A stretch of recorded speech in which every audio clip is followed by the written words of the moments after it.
Morning students. आज हम plus two का बहुत इंपॉर्टेंट शुरू करने जा रहे हैं और दैट इज इंटीग्रेशन। और ये topic competition point of view से भी बहुत इंपॉर्टेंट है, तो आपने इस टॉपिक को बहुत ध्यान से देखना है और बहुत ढंग से इस टॉपिक को करना है। कुछ चीजें मैं बताऊंगा, हमने डेरिवेटिव पहले कर लिया है, अब इंटीग्रेशन करेंगे। और ये दो टॉपिक्स ही मैथमेटिक्स के प्लस टू के बहुत इंपॉर्टेंट हैं और बहुत लार्ज टॉपिक हैं और आगे भी आपको बहुत ये काम आएंगे। इसलिए इन टॉपिक्स को आपने बहुत डिटेल में करना है, ना कि एग्जाम पॉइंट ऑफ व्यू से इस करना है सिर्फ कि एग्जाम पॉइंट ऑफ व्यू से किया और बस उतना सा काम हो। इसको डिटेल में करोगे तो आपके लिए बहुत अच्छे से काम आएंगे ये टॉपिक। तो आज हम इंटीग्रेशन के बारे में जानेंगे। तो जैसे कि हमने डेरिवेटिव पढ़ा है, तो डेरिवेटिव क्या होता है ये हमने पहले किया है, डेरिवेटिव्स। तो डेरिवेटिव्स का उल्टा एंटी पार्ट क्या होता है, integration. Anti derivative is known as, derivative का एंटी होता है तो उसको हम बोलते हैं इंटीग्रेशन, उसको हम इंटीग्रेशन बोलते हैं। अब हमने डेरिवेटिव पढ़ा है तो उसके फॉर्मूले हमें ऑलरेडी पता है। डेरिवेटिव को हम डिफरेंशियल कोएफिशिएंट ये होता है और किसी भी पार्ट की डिफरेंशिएशन हम करते हैं तो ये आता है। हमने इसको हम पावर डिफरेंशिएशन बोलते हैं, तो इसकी डिफरेंशिएशन हमने किया था तो ये आई थी हमारे।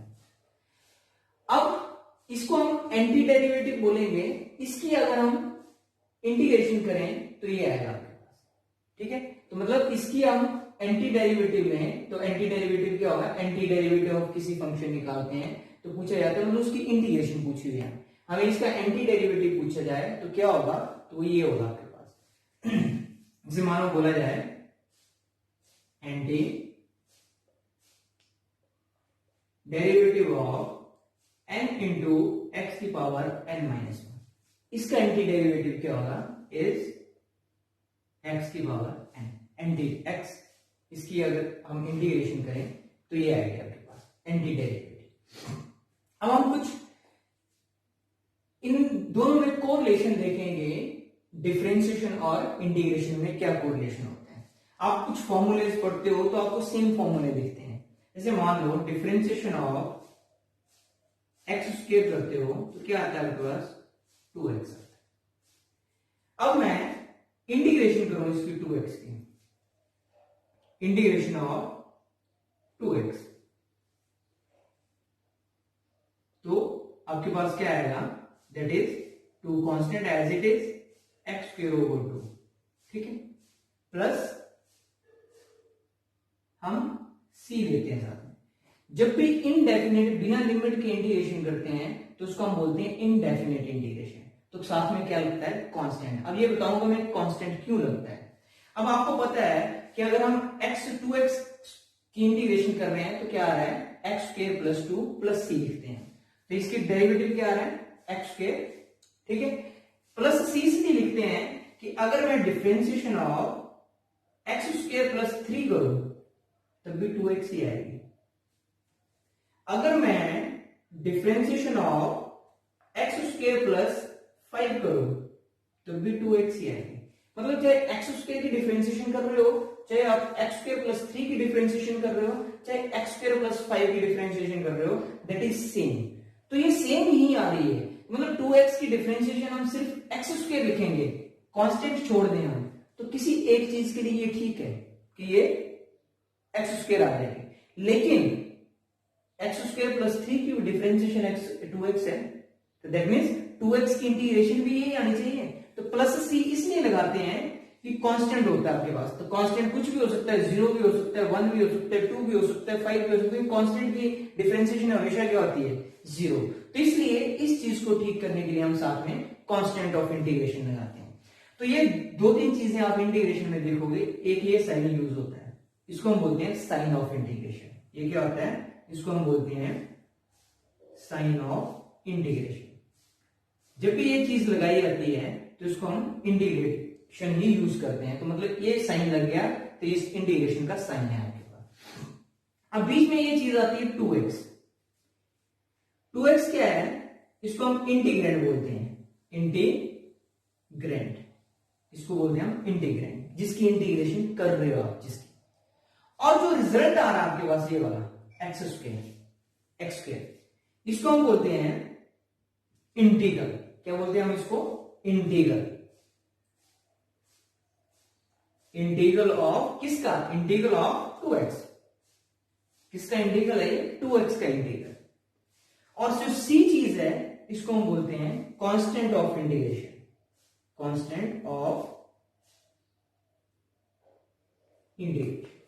तो मतलब ये चीजें इंपॉर्टेंट है कि ये सी कहां से आता है, और ये सी हमेशा ही इनडेफिनेट इंटीग्रेशन में होता है। जब डेफिनेट इंटीग्रेशन होगी विद लिमिट्स यूज होगी तो उसकी एक पर्टिकुलर वैल्यू आएगी जिसमें सी की वैल्यू यूज नहीं होती है। तो इस टाइप में ये डिफरेंशिएशन और इंटीग्रेशन का कोरिलेशन है।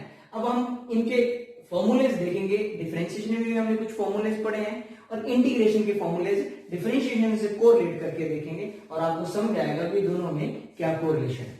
अब हम कुछ फॉर्मूलेज देखते हैं। जैसे हम डिफरेंशिएशन में ये फॉर्मूला लिखा है x की पावर n, जिसको हम पावर डिफरेंशिएशन बोलते हैं।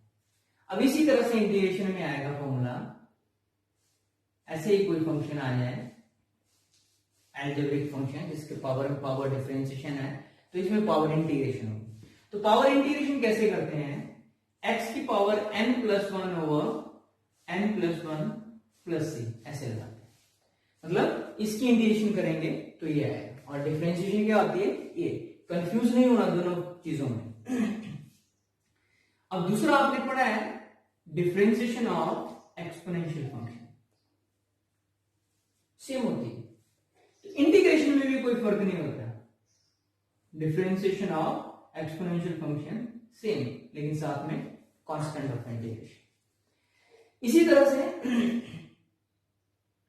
डिफरेंशिएशन ऑफ log x क्या होती है?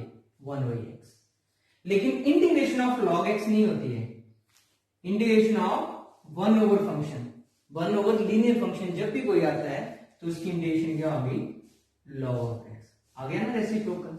इसकी डिफरेंशिएशन ये है तो इसकी इंटीग्रेशन क्या होगी? ये होगी। इसकी डिफरेंशिएशन ये है तो इसकी इंटीग्रेशन क्या होगी? ये होगी। इसकी डिफरेंशिएशन ये है तो इसकी इंटीग्रेशन करेंगे तो ये आएगा आपके पास। तो मतलब एंटी डेरिवेटिव है आपके पास। इसी तरह से डिफरेंशिएशन ऑफ a की पावर x क्या होती है? a की power x into log of a, ये होती है इसकी डिफरेंशिएशन। लेकिन अगर हम इंटीग्रेशन करें a की पावर x की तो क्या हो जाता है? सेम रहती है लेकिन ओवर क्या हो जाएगा? Log of a plus c। कैसे हो जाता है ये? क्योंकि इसकी इंटीग्रेशन करोगे तो ये कांस्टेंट है, ये इधर आ जाएगा तो a की power x over log of a बन जाएगा। मतलब इसकी इंटीग्रेशन करोगे तो ये a की power x over log of a हो जाएगा। तो ये आ गया इंटीग्रेशन ऑफ कांस्टेंट की पावर जब वेरिएबल आती है। इसी तरह से आपके पास डिफरेंशिएशन ऑफ कांस्टेंट फंक्शन 0 आता है। कांस्टेंट की डिफरेंशिएशन 0 होती है, लेकिन integration of constant function respect to x करते हो तो क्या होती है? हमेशा cx ये होती है। और एक कांस्टेंट और लगेगा तो उसको आप अनदर कांस्टेंट c1 ट्रीट करते हो। ये तो c कांस्टेंट है, कोई भी कांस्टेंट हो सकता है 3, 2, 5, 10 कुछ भी कांस्टेंट, तो 10 की डिफरेंट इंटीग्रेशन क्या होगी? 10x और साथ में प्लस c1 अनदर कांस्टेंट, क्योंकि किसी की भी इंटीग्रेशन ये हो सकती है आपके पास। अब आगे है कि ये आपके ये चीज थी। अब आपके पास आ रही है ट्रिग्नोमेट्रिक फंक्शन साइन एक्स की इंटीग्रेशन डिफरेंशिएशन क्या होती है? साइन की क्या होती है? कॉस। अब यहां पे हम करें इंटीग्रेशन ऑफ कॉस एक्स करें तो क्या आएगा? साइन एक्स प्लस सी। ठीक है, साइन की डिफरेंशिएशन कॉस, तो कॉस की इंटीग्रेशन क्या है? साइन, उल्टा वैसे। इसी तरह से डिफरेंशिएशन ऑफ कॉस एक्स क्या होती है? Minus sine x. तो इंटीग्रेशन ऑफ साइन एक्स क्या होगी? माइनस कॉस एक्स प्लस सी। साइन की डिफरेंस इंटीग्रेशन क्या होगी? कॉस। देखो इसकी डिफरेंशिएशन माइनस साइन एक्स है तो साइन की करोगे तो माइनस इधर आएगा तो माइनस कॉस एक्स प्लस सी। इसी तरह से डिफरेंशिएशन ऑफ tan x क्या होती है? Secant square x. इसी तरह से हम integration of secant square x करें तो क्या आता है tan x प्लस सी। इसी तरह से डिफरेंशिएशन ऑफ cot x ले लेते हैं, क्या आती है minus cosecant square x. cot x क्या होती है माइनस cosecant स्क्वायर एक्स। तो यहां पे इंटीग्रेशन cosecant स्क्वायर एक्स की लेंगे, क्या आएगी माइनस cot x प्लस सी। ठीक है। अब इसी तरह से डिफरेंशिएशन ऑफ secant x क्या होती है secant x into tan x, इसकी डिफरेंशिएशन ये होती है। अब इंटीग्रेशन करें हम तो इंटीग्रेशन क्या होगी secant x into tan x, तो इसकी इंटीग्रेशन क्या आएगी secant x प्लस सी। ये देखो इसकी डिफरेंशिएशन ये है तो इसकी इंटीग्रेशन क्या आएगी secant x। सिंपल सा काम, मतलब एंटी डेरिवेटिव। तो मैं डिफरेंशिएशन इसलिए साथ में लिख रहा हूं कि आपको कोई कंफ्यूजन ना रहे इंटीग्रेशन में। कई बार आप फॉर्मूला इंटीग्रेशन का पूछो और बोला आप डिफरेंशिएशन कर रहे हो, तो क्रिस्टल क्लियर चीज होनी चाहिए दोनों में क्या फर्क है आपके पास। इसी तरह से एक और फॉर्मूला आएगा आपके पास कोसिकेंट का, वो भी इसी तरह से आएगा आपके पास साथ में। तो कुछ और करते हैं हम, जैसे 11 डिफरेंशिएशन लिखते हैं पहले हम, डिफरेंशिएशन ऑफ कोसिकेंट एक्स, ये क्या होती है minus cosecant x into cot x. अब हम इसी की इंटीग्रेशन करें, हम integration of cosecant x into cot x, तो क्या आएगा minus cosecant x plus C. तो ये तो मैंने डिफरेंशिएशन और इंटीग्रेशन के साथ कोरिलेशन करके आपको कुछ फॉर्मूलेज बता दिए। अब हम डायरेक्टली इंटीग्रेशन से रिलेटेड कुछ फॉर्मूलेज लिखें। अब जैसे मैं एक और फॉर्मूला लिख रहा हूं इंटीग्रेशन से रिलेटेड, डायरेक्टली लिख रहा हूं। हमारे पास अब पेयर्स में फॉर्मूला आते हैं टाइप्स में। कई बार क्वेश्चन इस टाइप में इंटीग्रेशन में आए तो क्या फॉर्मूला है, कई बार आता है 1 over x square minus a square, इस तरह से आए तो क्या बने, और कई बार आता है 1 over a square minus x square आए तब क्या फॉर्मूला। तो एक जैसे फॉर्मूले में थोड़ी सी चेंज है, तो आपको तीनों फॉर्मूले एक साथ पता होने चाहिए क्या है। जैसे फर्स्ट वन है तो इसका क्या होगा 1 over a tan inverse x upon a plus सी। जब इस तरह से फॉर्मूला आएगा तो उसका क्या होगा 1 over a tan inverse x upon a. जब इस तरह से आता है 1 over 2a log of x minus a over x plus a plus c, और a square minus x square आता है 1 over 2a log of a plus x over a minus x plus c. मतलब ये तीनों एक जैसे फॉर्मूले हैं। जब दोनों टर्म प्लस में है, x square plus a square, तो tan का बनेगा 1 over a tan inverse x upon a. जब 1 over x square minus a square है तो 1 ओवर 2a log ऑफ, इनको हम सबको प्रूव करके बताएंगे बाद में ये फॉर्मूले कैसे आते हैं। फिलहाल आपने फॉर्मूले याद करने हैं। जैसे ये 3 टाइप्स हैं, वैसे आपके पास और 3 आएंगे, इनको स्क्वायर रूट लगा दो 1 over x square plus a square, ऐसे एक 1 over x square minus a square square root, और 1 over a square minus x square square root. अब इसका करेंगे हम तो क्या आएगा बस log of x plus square root of x square plus a square, ये फॉर्मूला होता है इसका। और इसका करेंगे हम log of x plus x square minus a square plus c, और इसका क्या होता है sign inverse x upon a plus. तो जब स्क्वायर रूट लग गया तो फॉर्मूला चेंज हो गया आपके पास। तो जब स्क्वायर रूट लग गया तो उसका फॉर्मूला है टाइप से हमको इस टाइप का फॉर्मूला बन रहा है, तो ये यूज करेंगे, इसका ए और इसका ए। तो ये कुछ और फॉर्मूलेज आपको लिखे हैं। अब ये देखेंगे हम, अब मैंने स्क्वायर रूट लगाया था, डिनोमिनेटर में था, अब न्यूमिनेटर में आ गया a square minus x square, a square plus x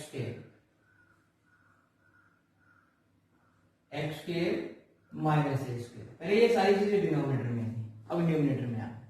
जब न्यूमिनेटर में है तो क्या फॉर्मूला बनेगा, x/2 square root of a square minus x square plus a square over 2 into sine inverse x upon a plus C cause a square minus x square square root में आया।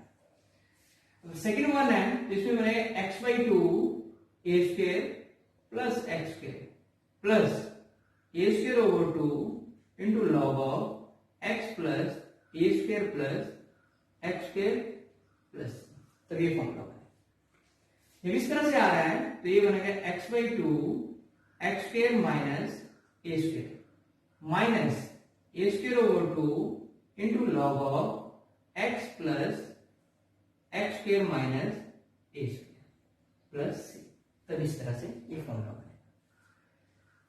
अब आपके पास कुछ और भी टाइप्स हो सकती हैं, F dash x over F of x, कई बार ऐसे फॉर्मूला बनता है। तो उसका क्या होता है, ऊपर नीचे वाले की डिफरेंशिएशन अगर ऊपर आ रही है कंप्लीटली तो उसका फॉर्मूला होता है log of f of x plus, और कई बार एफ ऑफ एक्स की power n into f dash x, अगर ऐसे बन रहा है एफ ऑफ एक्स की पावर आ रही है और इनटू उसकी डिफरेंशिएशन आ रही है, जिसका फॉर्मूला होता है एफ ऑफ एक्स की power n plus one over n plus one plus c. Plus c हर एक में ही हम लगा रहे हैं, तो ये शुरू में बता दिया क्यों लगा रहे हैं, कांस्टेंट ऑफ इंटीग्रेशन है ये आपके पास। तो ये कुछ फॉर्मूले, अब इसके अलावा भी और फॉर्मूलेज आएंगे आपके पास, जो जैसे जैसे आपके पास हम क्वेश्चंस करेंगे, जैसे जैसे टाइप्स करेंगे तो हम साथ साथ में ये फॉर्मूलेज ड्राइव भी करेंगे और टाइप्स के साथ उन फॉर्मूलेज को और करेंगे। तो आज हम इतने ही फॉर्मूलेज करते हैं, आपने ये फॉर्मूले लर्न बाय हार्ट करने हैं। जब तक आपको इंटीग्रेशन के अच्छे से फॉर्मूले लर्न नहीं होंगे तो आप इंटीग्रेशन को अच्छे से नहीं कर पाओगे, और इंटीग्रेशन को अच्छे से करने के लिए आपको ट्रिग्नोमेट्री भी बहुत अच्छे से आनी है। इंटीग्रेशन आप तभी कर पाओगे जब आपको ट्रिग्नोमेट्री के फॉर्मूलेज बहुत अच्छे तरह से आते हैं। तो आपने ट्रिग्नोमेट्री के फॉर्मूलेज भी बहुत अच्छे से पढ़ने हैं, क्योंकि ट्रिग्नोमेट्री बहुत ज्यादा यूज होगी इस इंटीग्रेशन में। तो आपको इंटीग्रेशन तभी समझ आएगी जब आपको ट्रिग्नोमेट्री के फॉर्मूलेज भी आते हैं, डिफरेंशिएशन के भी आते हैं और इंटीग्रेशन के भी फॉर्मूले आते हैं, तब आप इंटीग्रेशन को अच्छे से समझ पाओगे। तो आज हम इतना ही करते हैं। That's all for today. Thank you, have a nice day, stay home and stay safe.